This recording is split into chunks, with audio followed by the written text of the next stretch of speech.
Të dashur qytetarë të Gjirokastrës, të nderuar drejtues të Partisë Demokratike dhe kandidat, i nderuar lider, kryetari i Partisë Demokratike, profesor doktor Sali Berisha,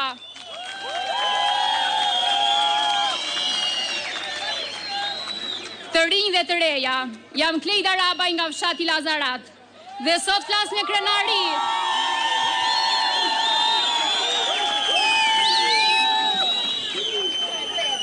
Sot flas me krenari si bie këtij vendi që prej kohësh ka qenë një bastion i së djathtas, një simbol i qëndresës, i punës dhe i dinjitetit.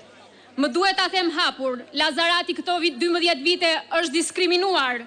Na ka ndëshkuar jo për atë që kemi bërë, po për atë që përfaqësojmë, lirin, zërin e lirë dhe votën e lirë. Dhe unë jam këtu për të thënë se Lazarati nuk dorëzohet. Më 11 maj do të tregojnë se nuk haron dhe nuk hesh.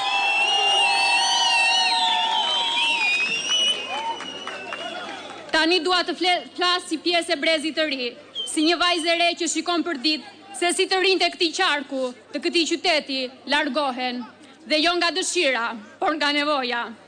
Jugu i Shqipërisë dhe Gjirokastra janë lënë pas dore. Të rinjtë janë larguar masivisht. Shkollat nuk ofrojnë cilësinë që duhet. Universiteti i Gjirokastrës, që dikur ka qenë krenaria e këtij qyteti, sot po zbrazet. Mundësitë janë minimale dhe shpresa po shuhet. Por unë besoj se kjo mund të ndryshojë dhe do të ndryshojë me një politikë që investon te rinia, që e trajton rinin si pasurinë më të madhe të këtij vendi.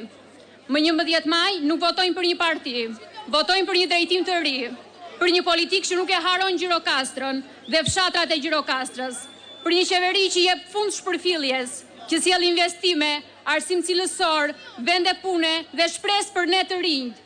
Votojmë për të mos pasur më arsye të largohemi, për të qëndruar pranë familjes son, për të ndërtuar jetën tonë këtu, për të sjellë sërish shpresën në sy tanë. Ne jemi të rinjtë e Gjirokastrës, jemi e ardhmja e Shqipërisë dhe këtë herë e ardhmja nuk ikën, por ajo fiton. Fiton më 11 maj. Faleminderit.